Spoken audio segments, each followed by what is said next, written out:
西麻布から青山レーン、明治神宮外苑を抜け四谷若葉のすり鉢地形を進みます。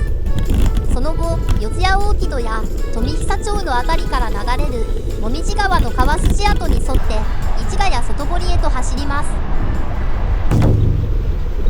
西麻布の交差点です。頭上を首都高速がまたぎ、絶え間なく車が通り過ぎていきます。夜の華やかなイメージとは違って、昼間はただ無数の車が淡々と行き交っていますね。この大通り、外苑西通りのそばには暗渠化された郊外川があり、全体が谷筋になっています。右側の建物の向こうは高台になっていて、青山レーンが広がっています。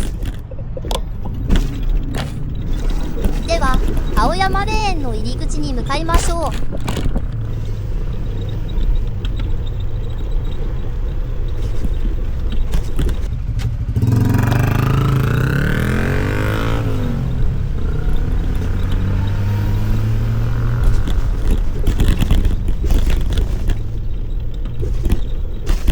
青山レーンの南中央口から入り、敷地をまっすぐ北上します。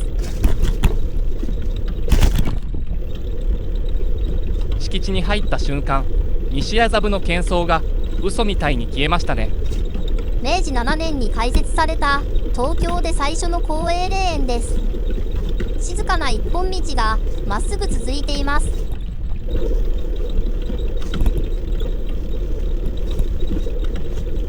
もともとは江戸時代の郡上藩青山家の下屋敷があった場所で、この一帯の青山という地名の由来にもなっています。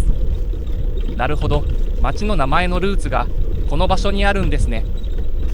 広大な敷地には大久保利通や北里柴三郎といった近代日本の先駆者たち、そして中堅八公も飼い主の上野博士と共にここに眠っています。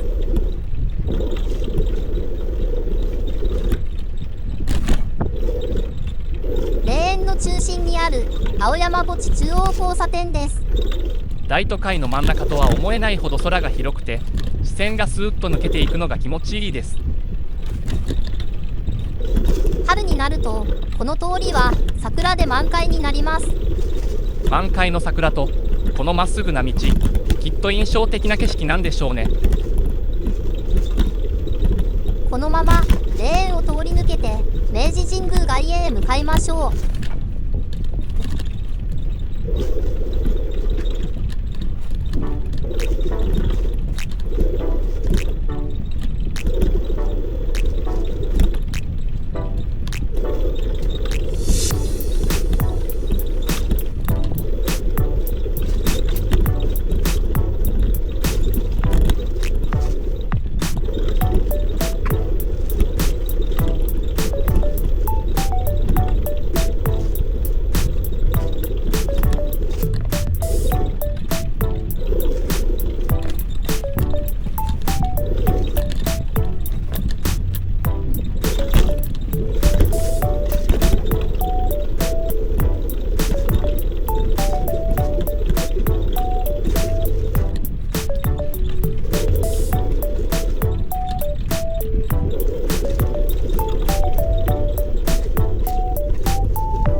青山2丁目の交差点を渡って外苑のイチョウ並木に入ります。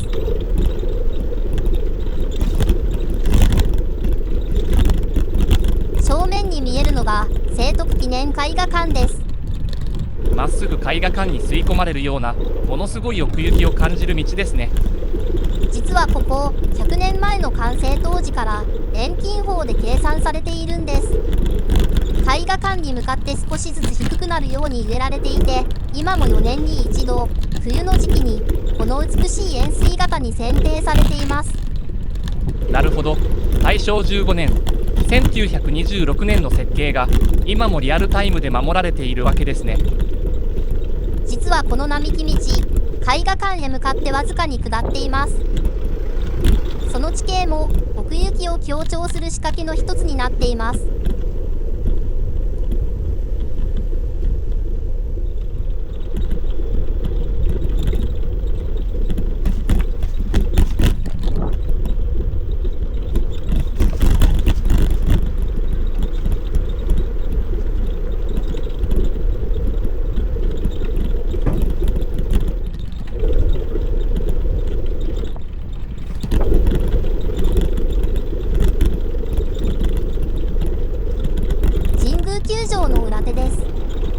野球のシーズン中にはこの道路まで応援の歓声が響きます。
競技場のモニュメントが見えてきました。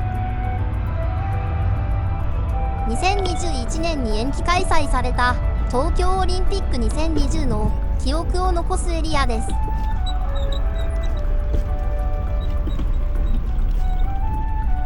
ここで道を横断して新宿区の信濃町方面へと向かいます。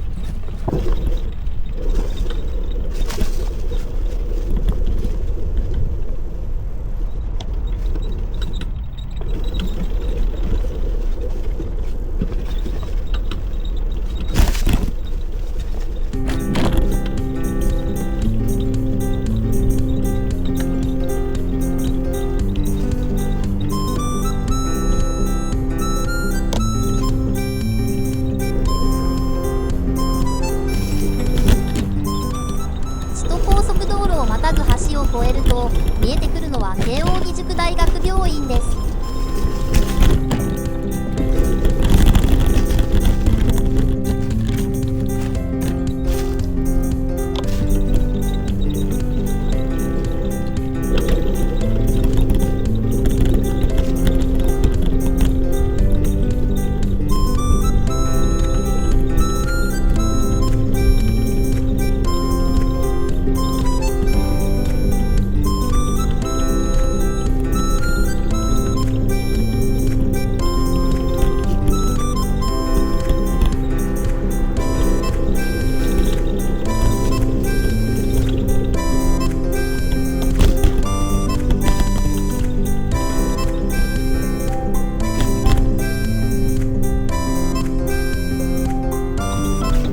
この辺りは JR 信濃町駅の駅前です。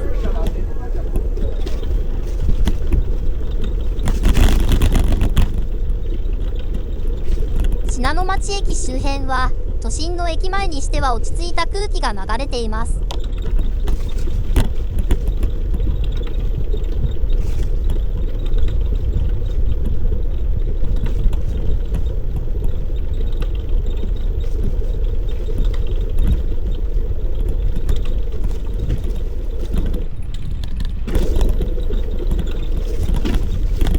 ここから景色が一変します。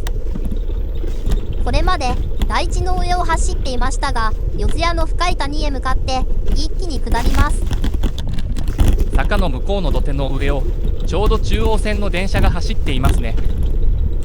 はい、あの線路は深い谷をまたぐために土を高く盛り上げた築堤という構造です。標高にして15メートル以上の高低差がある東京屈指のすり鉢地形です。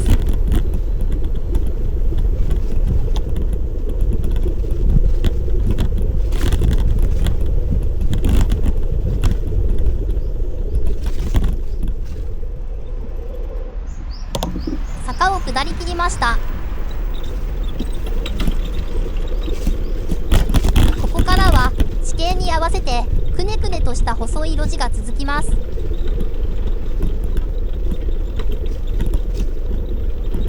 大通りの直線的な景色とは全く違って先が見通せない面白さがありますね。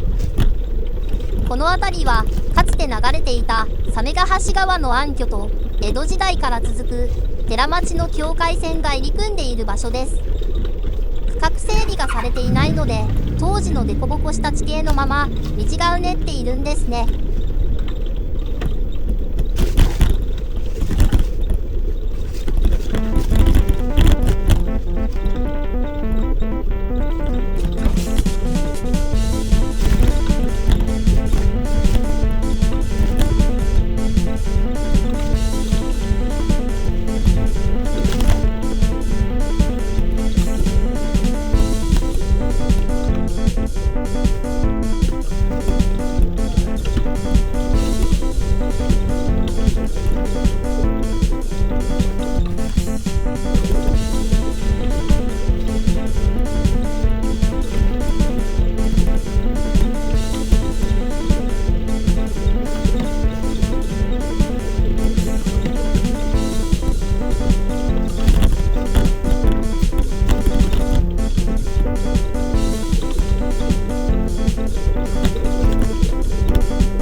の底から坂を上りきりました。国道20号線の角森坂入口交差点です。赤信号なので一度足を止めます。目の前を横切る車のスピードと量、すごいですね。さすが尾根筋の大通りです。さっきの静かな谷底からほんの数メートル登っただけなのに景色も音もガラリと変わりました。尾根の上まで戻ってきたことが実感できます。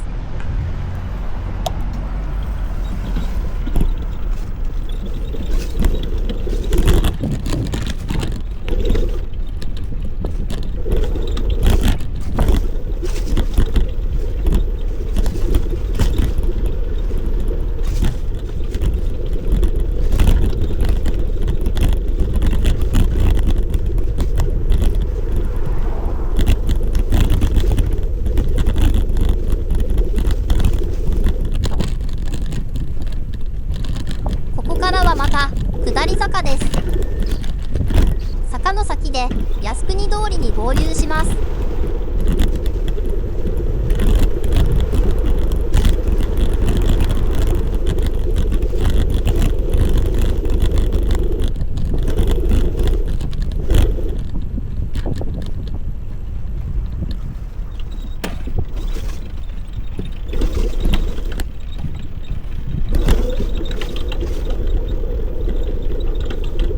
坂を下りきり靖国通りに入りました。この道は四谷大木戸や富久町の谷を源流としていた紅葉川の川筋で市ヶ谷の外堀へつながっています。今は綺麗な大通りですが、左右を見上げるとここが今も明らかな谷の底であることがよくわかりますね。かつて水が流れていた一番低い場所を今流れるように走っています。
交差点が見えてきました。右手に見えるのが外堀です。靖国通りはこの市ヶ谷見附からお堀を渡ります。我々はここからまっすぐ外堀通りを進みます。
今日のところはここまで。西麻布の谷から青山の高台、外苑の美しさ、四谷のすり鉢、そして紅葉川の谷筋を経て江戸城の外堀へ。東京の凸凹地形を楽しんでいただけましたでしょうか。大通りと静かな裏道、緑と広い空のコントラストが楽しいルートでした。西麻布から市ヶ谷まで距離にしてわずか7キロですが、谷と大地を何度も行き来することで東京の意外な立体感を感じることができました。